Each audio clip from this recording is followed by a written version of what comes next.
સાબરકાંઠામાં ભીખાજી ઠાકોરે ઉમેદવારી પાછી ખેંચી અને હવે ભડકો જોવા મળી રહ્યો છે।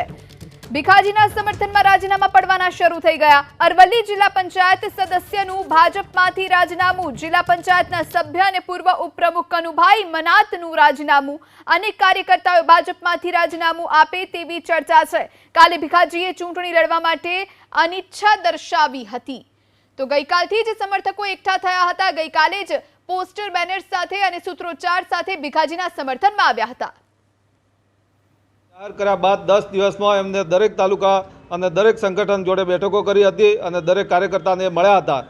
તેના બાદ પ્રદેશમાંથી એમને ફોન આવવાથી એમને ચૂંટણી લડવાનો ઇનકાર કર્યો હતો। આ દુઃખની લાગણી લઈ અમે આજે હું ભારતીય જનતા પાર્ટીના કાર્યકર્તા તરીકે, એક જિલ્લા પંચાયતના સદસ્ય અને પૂર્વ જિલ્લા પંચાયતના ઉપપ્રમુખ તરીકે હું આ એક રાજીનામું આપું છું। અમારી એક જ માગણી છે, જો તમે ટિકિટ આપી હોય અને જો સાબરકાંઠાના નેતાઓ જો કાદવ ઉછાળીને અમારા ભીખાજી ઠાકોરની જો ટિકિટ કાપતા હોય તો અમે અરવલ્લી જિલ્લા અને મેઘરજ તાલુકા અને ક્ષત્રિય સમાજવાળા ક્યારેય અમે ભાજપને વોટ નહીં આપીશું। એમ અમારે તો સાબરકાંઠામાં એક જ ચાલે, ભીખાજી ઠાકોર ચાલે।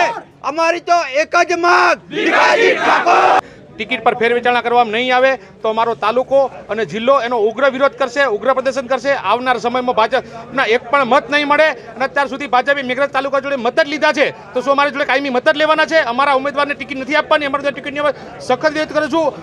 ભૂખ ગાંધીવાદી વિચારધારા પર ચાલશું, ભૂખ હડતાલ કરશું, બજારો બંધ રાખીશું અને કડક નિર્ણય લેશું ને ભીખાજી નહીં તો કોઈ નહીં।